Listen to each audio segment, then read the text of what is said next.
subscribe ya guys.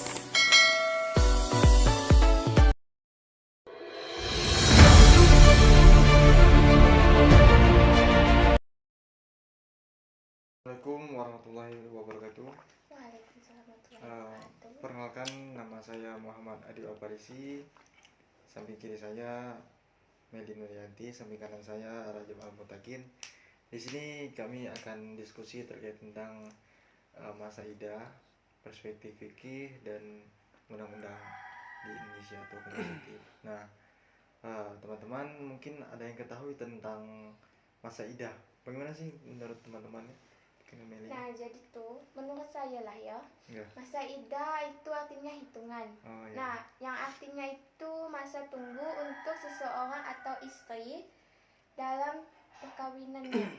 Maksudnya itu kan jika setelah bercerai, Perkawinan masa yang tunggunya. tersisa ya. Ya. Oh. Itu menurut saya. Kalau menurut Hajab, Di sini menurut saya kan dari mazhab Hanafi adalah masa yang ditentukan secara syariat dengan masa perkawinan yang tersisa. Maksudnya sini masa tunggulah seperti yang Medi katakan kan, masa tunggu dari perkawinan yang tersisa seperti itu. Menurut Adib, bagaimana Adib? Kalau menurut saya pribadi sih terkait masa idah itu memang secara bahasa sih yang kita ketahui itu hitungan.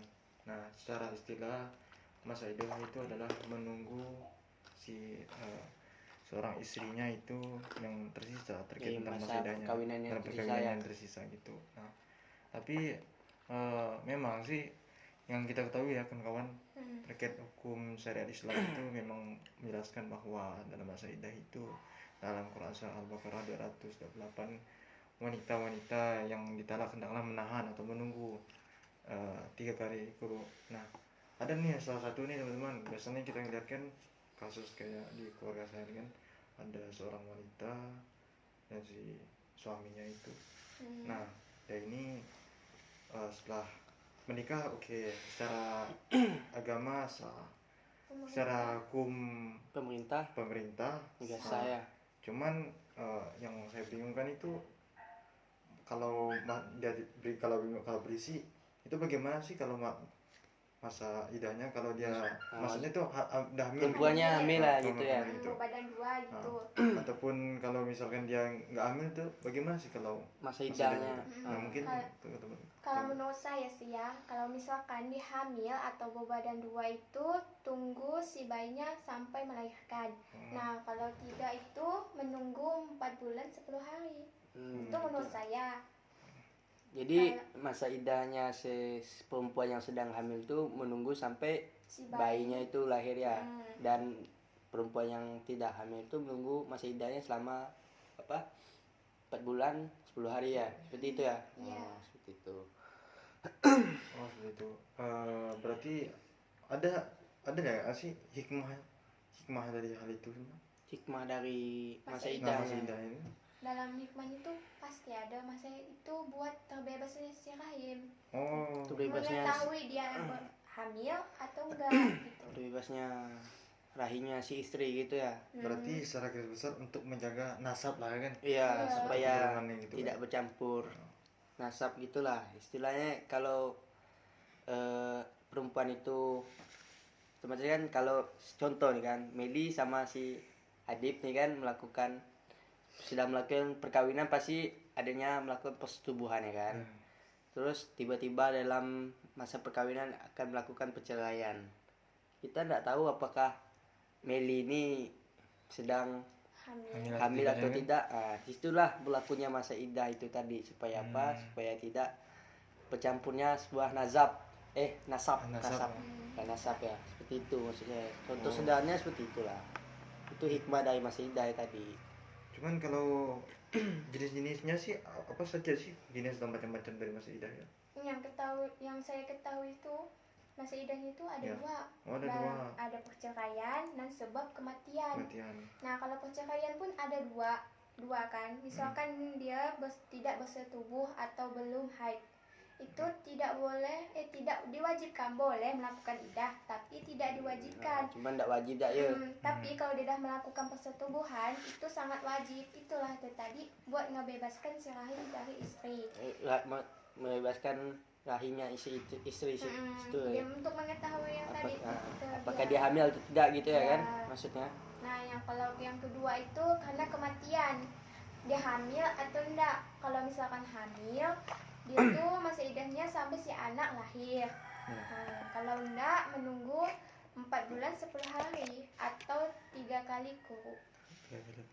Menjelaskan Itu kalau si suaminya meninggal gitu atau gimana itu? Iya, yang meninggal. Kalau suaminya meninggal tapi dalam keadaan istrinya hamil. Hamil. Jadi menunggu sampai si bayi itu lahir baru bisa untuk menikah lagi gitu ya. Itulah memang sangat penting tentang masa idah itu. Ini kan udah perspektif pikir juga. Nah, kawan yang memang saya ketahui juga terkait tentang undang-undang ini, undang-undang perkawinan lah khususnya, undang-undang nomor 1 tahun 1974 terkait tentang masa idah. Nah, masa idah ini kalau dalam undang-undang undang-undang perkawinan khususnya ya di pasal 11 itu adalah salah satu masa tunggu atau waktu tunggu atau hitungan dari seorang istrinya dalam perkawinan tersebut gitu. Kalau teman-teman apa sih ada yang lain gitu terkait hal-hal undang-undang tersebut atau hukum-hukum positif gitu? Kalau menurut undang-undang yang tadi itu kan dalam undang-undang pernikahan nomor 1 tahun 1974.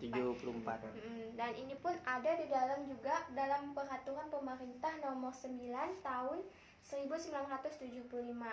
Nah, itu terdapat di dalam ayat 2 dan ayat 1. Itu yang tadi kita jelaskan waktu tenggangnya si istri. Mungkin memang ini menjadi suatu aturan juga dari kebijakan oleh pemerintah kan. Iya. Nah, itulah memang apalagi di bab apa ya? Bab 6. Bab 6 kalau salah ya? Iya ya, bab 6. Kira apa itu, bab 6 dia? Mana tadi? Sabar lo ya, saya ngecek nih. Bab 6 pasal 39. Tadi. Penjelasan tentang waktu tunggu tersebut diatur dalam bab 6 pasal 39 dengan rumusan yang pertama, waktu tunggu bagi seorang janda sebagai yang dimaksud pasal 11 tadi, ayat 2, undang-undang yang ditentukan sebagai berikut. Pertama, apabila perkawinan putus karena kematian, waktu tunggu ditetapkan 130 hari. Nah, dan apabila perkawinan putus karena perceraian, waktu tunggu bagi yang masih berdatang bulan ditetapkan 3 kali suci dengan sekurang-kurangnya 90 hari. Dengan 90 hari. Dan bagi yang tidak datang bulan, maka 90 hari. Nah, maksudnya seperti itu. Dan apabila perkawinan putus sedang janda tersebut dalam keadaan hamil, waktu tunggu ditetapkan sebagai disampaikan tadi sampai perempuan itu melahirkan, ya. Selanjutnya tidak ada waktu tunggu bagi janda yang putus perkawinan karena perceraian, sedang antara janda tersebut dengan bekas suaminya belum pernah terjadi hubungan kelamin.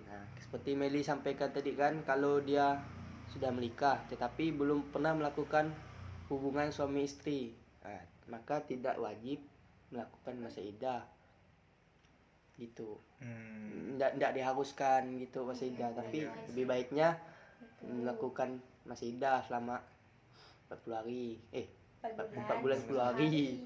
Nah itu. Jadi antara fikih dengan undang-undang ini saling berkaitan ya, saling berkaitan juga, karena khususnya Indonesia ini mazhabnya kan Imam Syafi'i, karena di kompilasi hukum Islam itu kebanyakan ya untuk melihat sosial masyarakat dan keadaan setempat, dan sering juga ya kita hidup dengan mazhab Imam Syafi'i.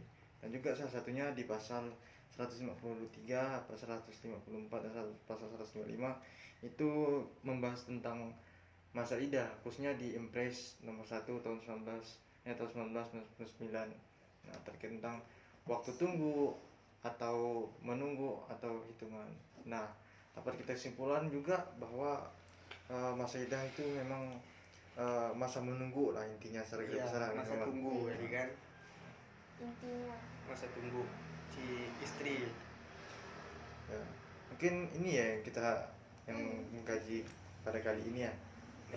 Mungkin cukup sekian ya teman-teman, pembahasan yang secara komprehensif, singkat, padat, jelas.